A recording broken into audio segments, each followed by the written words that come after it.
हर हर महादेव सभी को। एक सेठ सेठानी थे। उनके एक बेटा और बहू थे। बहू सबको भोजन कराकर फिर स्वयं भोजन करती। एक पड़ोसन रोज उससे पूछती थी कि बहू आज क्या खाया, क्या बनाया। बहू कहती ठंडो बासी। एक दिन उसके पति ने यह सुनकर विचार किया, आज तो पकवान बनाए जाएं, फिर देखें कि मेरी पत्नी क्या कहती है। उसने तरह तरह के पकवान बनवाए और घर के सभी लोगों के एक साथ बैठकर भोजन किया। आज भी पड़ोसन ने पूछा तो बहू ने कहा ठंडो बासी। सेठ के लड़के ने सोचा, हो न हो कोई बात अवश्य है जिससे कि मेरी पत्नी ऐसा कहती है।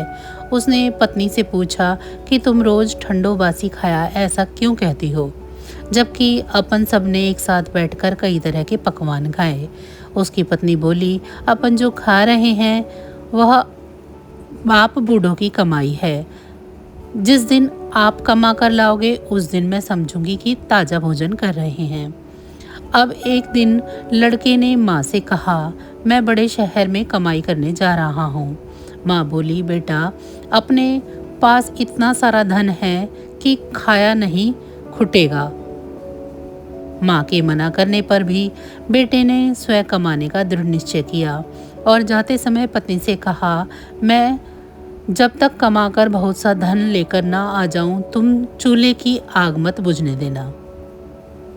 एक दिन चूल्हे की आग बुझ गई तो वह मन ही मन घबराने लगी, कहीं मेरे पति पर संकट तो नहीं आन पड़ा।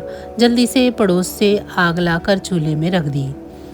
ऐसा विचार करके पड़ोस में गई। वहाँ पड़ोसन चौथ माता का व्रत कर रही थी।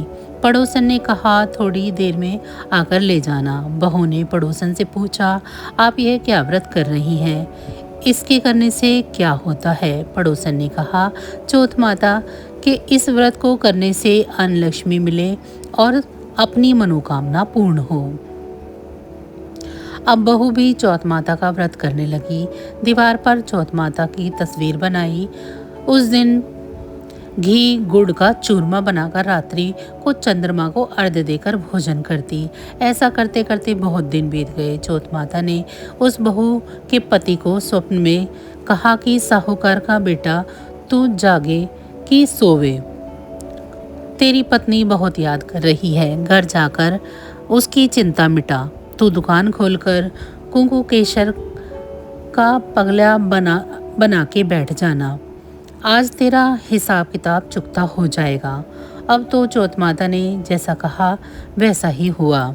उसने घर जाने की तैयारी की और गाड़ी भरकर धन दौलत लेकर चल दिया। रास्ते में एक बड़ा सा काला नाग फन फैलाए बैठा हुआ था और कहने लगा, आज तो मैं तुझे डसूंगा, छोड़ूंगा नहीं।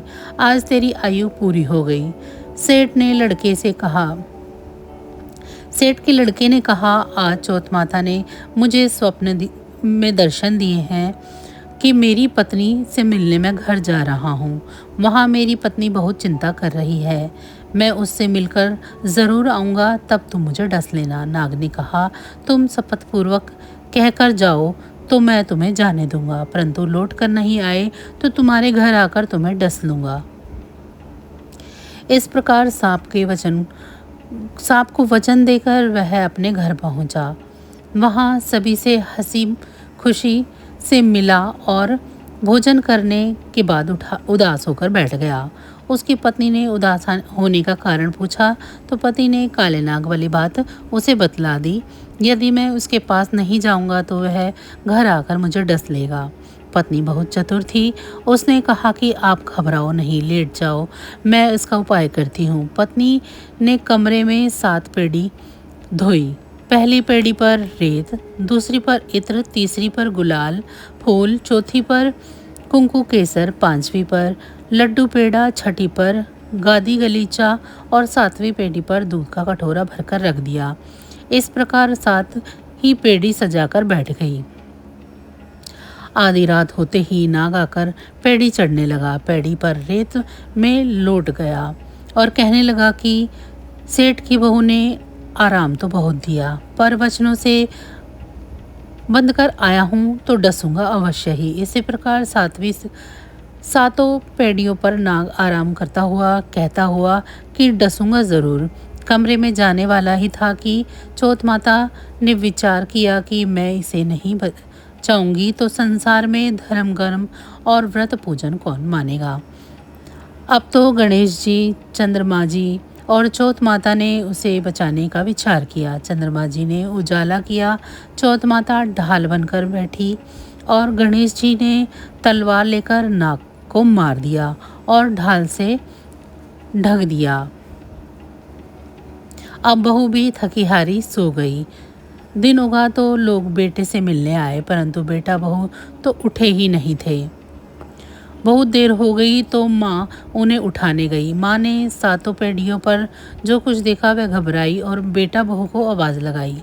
बेटा बहू उठे तो देखा कि एक ढाल तलवार वहाँ पड़ी है। अब ढाल उठाई तो वहीं काला नाग मरा हुआ पड़ा था। बेटा बहू ने सोचा कि आज तो धर्म कर्म ही आड़े आए। जो भगवान गणेश जी और चौथ माता ने अपनी रक्षा की है। हे चौथ माता, आपने जैसी सेठ के बहू और बेटे की रक्षा की वैसी ही सबकी रक्षा करना। बोलो चौथ माता की जय। तो बस आज की जानकारी इतनी ही थी। फिर मिलेंगे हम आपको ऐसी ही किसी अन्य जानकारी के साथ अगली वीडियो में। तब तक अगर आप सभी को हमारी जानकारी अच्छी लगी है तो वीडियो को लाइक करें। चैनल को अभी तक सब्सक्राइब नहीं किया है तो चैनल को सब्सक्राइब कर लें।